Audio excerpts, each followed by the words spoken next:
अस्सलाम वालेकुम फ्रेंड्स, और कैसे आप सब लोग। उम्मीद करती हूँ आप लोग खैरियत से होंगे। सैरीज़ के जायके में आप लोगों का बहुत बहुत वेलकम है।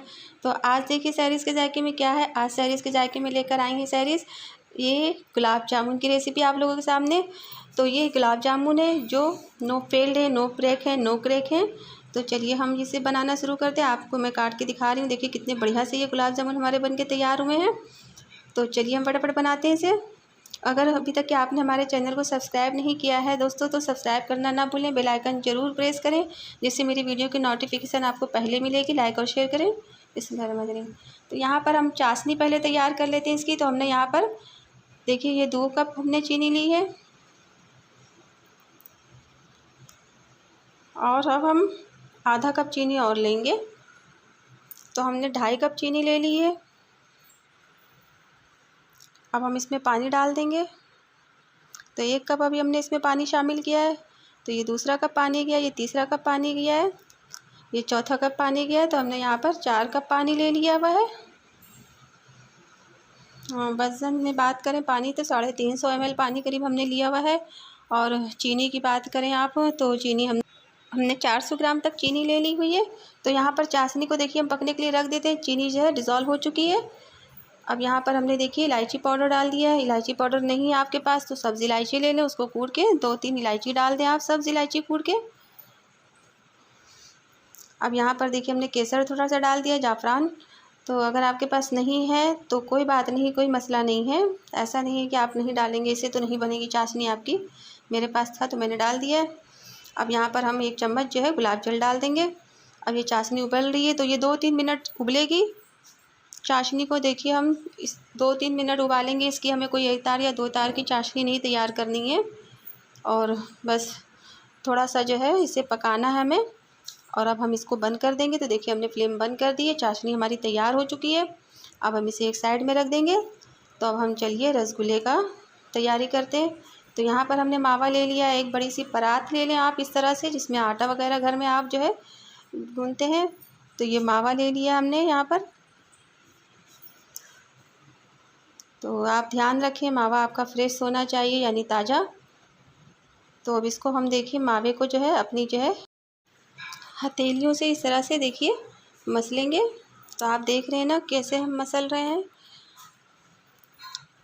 तो हमें इसी तरह से इसको जो है आराम से सब्र रख करके इसे मसलना है।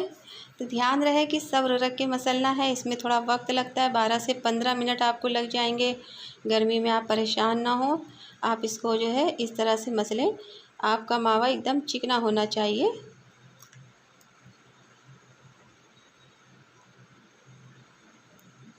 देखिए ये मावा हमने जो है इस तरह से सब मसल लिया है। तो ये मावे को हमने देख रहे हैं आप किस तरह से मसला है। ये मावा इस तरह से आपका होना चाहिए कि एकदम ये चिकना हो जाए। तो एक बार आप मसल लें, दोबारा फिर से आप यही जो है प्रोसेस कर लें। अगर आपको लगे कि हाँ अभी आपका मावा जो है चिकना नहीं हुआ है तो आप दोबारा फिर से एक बार इसे जो है कर सकते हैं। इस तरह से हथेलियों से इसे मसल लें, लेकिन मावा चिकना होना चाहिए। अगर मावा चिकना नहीं होगा तो फिर ये फटने लगेगा आपका रसगुल्ला। तो यहाँ पर मावा हमने जो है अच्छी तरह से मसल लिया है, और मैंने भी जो है 2 बार इसे मसला है। पहले एक बार मसला था, फिर दोबारा मैंने फिर मसल लिया अपने दिल को तसल्ली और इत्मीनान करने के लिए। तो अब यहाँ पर देखिए अब हम इसमें पनीर ले लेंगे। तो पनीर को भी इसी तरह से जैसे हमने जो है मावे को मसला है, इसी तरह से हमें पनीर को भी मसलना है।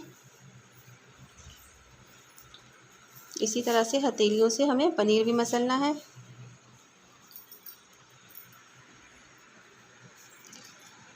तो ये रसगुल्ला अगर आप बनाएंगे इस तरह से, तो ये रसगुल्ला आपको जो है ना आपका ये फटेगा, ना आपका ये क्रैक होगा, और ये रसगुल्ले आपके बहुत ही बढ़िया से बन के तैयार होंगे अगर आप स्टेप बाय स्टेप फॉलो करें मुझे। तो यहाँ पर देखिए पनीर भी हमने मसल लिया हुआ है। ये देखिए इतना चिकना स्मूथ हो गया है। अब हम पनीर और मावा दोनों को मिला लेंगे, मिक्स कर लेंगे।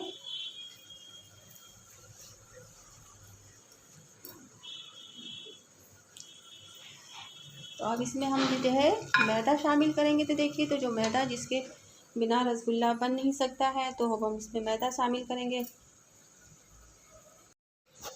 तो यहाँ पर देखिए हमने आधा कप मैदा लिया हुआ है और मैदा हम इकट्ठा एक साथ नहीं डाल देंगे इसमें। देखिए थोड़ा थोड़ा करके हम इसमें मैदा डालेंगे और इसे मिलाएंगे मावे में।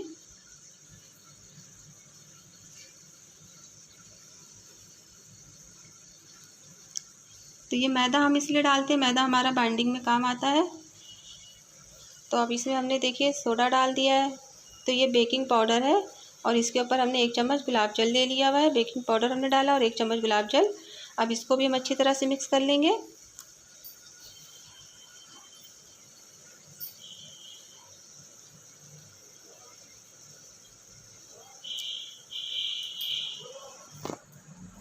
अच्छी तरह से आप इसे मिक्स कर लें, क्योंकि हमने सोडा डाला है भी, तो आपको जो है इसको अच्छी तरह से डो को जो है मतलब इस तरह से अलट पलट के जो है मिक्स कर लेना है कि हाँ हमारा जो है बेकिंग पाउडर अच्छी तरह से जो है आटे में मिल जाए। अब इसे हम क्या करेंगे, कवर करके रख देंगे। तो आप एक कपड़े से या जो है कोई जो है बर्तन से इसे कवर करके रख दें कुछ देर के लिए। तो इसे 20 मिनट के लिए देखिए हमने छोड़ दिया था। 20 मिनट के बाद हम इसे अब फिर से इस तरह से जो है एक बार गूँथ लेंगे। तो ये डो हमारा देखिए चिकना है, कितना बढ़िया सा जो हमारा तैयार हुआ है ये रसगुल्ले वाला।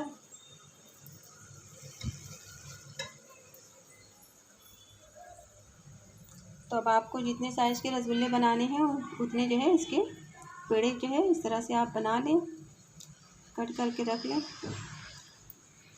बहुत से लोग जो है वज़न करके जो है मतलब नाप के जो है वज़न करके रखते हैं एक ही वज़न के, लेकिन आप जो है अपने ही अंदाजे से जो है मतलब एक साइज़ के इस तरह से पेड़े कट कर लें। अब इसे कवर करके हम रख देंगे देखिए कपड़े से, और एक एक करके निकाल के इसे हम गोल गोल शेप देंगे रसगुल्ले का। तो इसे कपड़े से ढक दें, नहीं तो ये सूख जाएगा, इसके ऊपर पपड़ी आ जाएगी तो आपका रसगुल्ला अच्छा नहीं बनेगा। और इसे अच्छी तरह से आप जो है शेप दें, कहीं पे भी ज़रा सी भी क्रक या जो है नहीं होना चाहिए। खूब अच्छी तरह से आप इसे रोल करें, एकदम चिकना चिकना हो जाइए। तो ये देखिए एकदम चिकना चिकना हमने रोल किया, कहीं पे भी कोई भी क्रक नहीं है इसमें। और अगर आपके रसगुल्लों में क्रक आ रहा है, अगर आप इस पॉइंट पे अगर देखें कि हाँ आपका डो रखा है और उसमें क्रक आ रहा है, तो आप उसमें जो है आधा चम्मच जो है दूध डाल सकते हैं, आधा टीस्पून दूध डाल दें। और फिर दूध डाल के फिर से इसे जो है आप जो है गूँथ करके और इस तरह से जो है रसगुल्ले जो है आप शेप करें। तो इंशाल्लाह आपके रसगुल्ले बढ़िया से जो है शेप हो जाएंगे और क्रक भी नहीं होगा उसमें।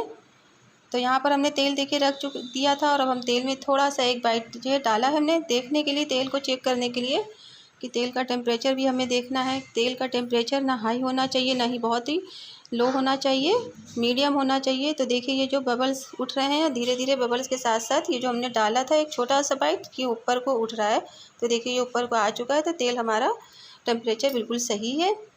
तो ये तेल आपका ऐसे ही होना चाहिए। अगर आपने हाई भी रखा या जो है तो हाई रखेंगे आप, तो आपका क्या होगा कि रसगुल्ले बाहर से जो है लाल तो हो जाएंगे, अंदर से कच्चे रह जाएंगे, जो बिल्कुल अच्छे नहीं लगेंगे। और बहुत लो होगा तो वो भी आपके रसगुल्लों के लिए अच्छा नहीं होगा। तो अब ये तेल में जो है रसगुल्ले जो है हम डाल दे रहे हैं देखिए। अब रसगुल्ले डाल करके आप किनारे से इसको जो है इस तरह से चलाते रहिए तेल को, जिससे जो है रसगुल्ले भी घूमते रहेंगे। तो इस तरह से अगर आप इसको चलाएंगे तो रसगुल्ले आपके जो है बराबर से जो है घूमते रहेंगे, ये नीचे बैठने नहीं पाएंगे रसगुल्ले। तो आप तेल को इस तरह से किनारे से जो है चलाएं, बहुत ही आहिस्ता और आराम से। तो ये धीरे धीरे ऊपर को उठने लगेंगे। तो देखिए धीरे धीरे ऊपर को उठ के आ गए हैं रसगुल्ले और रसगुल्लों पे इतना कलर आ चुका है। इसे हम बराबर लगातार देखिए चलाते रहे हैं और लगातार आप भी चलाते रहें तो क्या होगा, इक्वल से आपके जो है रसगुल्ले पे कलर आएगा, बराबर बराबर, कहीं पे कम और ज़्यादा नहीं आएगा। तो आप देख सकते हैं कि रसगुल्ले कहीं से भी क्रैक नहीं हुए, कहीं से भी इसकी स्किन वगैरह नहीं निकली है। अल्हम्दुलिल्लाह रसगुल्ले मेरे जो है बढ़िया से बन गए हैं। तो अब हम इसे बाहर निकाल के चाशनी में डाल देंगे देखिए।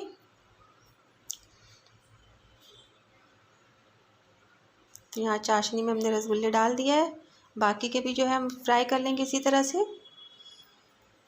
तो तेल को आप इस तरह से किनारे से लगातार चलाते रहिए। अगर चलाते रहेंगे तो इससे क्या होगा कि हाँ रसगुल्लों पे कलर एक सा आएगा। तो देखिए बराबर से रसगुल्ले आपके जो फ्राई होंगे। तो कलर आप अपने जितना भी आपको पसंद है, जितना डार्क ब्राउन रखना चाहते हैं, लाइट रखना चाहते हैं, उस हिसाब के रसगुल्ले आप फ्राई करें। जी देख रहे हैं आप रसगुल्ले कितने चिकने चिकने बढ़िया से फ्राई हुए हैं। तो अब हम इसे चाशनी में ये भी डाल देंगे। तो अब आप रसगुल्ले घर पे बना सकते हैं। आप हमारे मेजरिंग को फॉलो करें स्टेप बाय स्टेप, और हमारे वीडियो को देखें आप, तो आपके रसगुल्ले भी इसी तरह से बढ़िया बन के तैयार होंगे।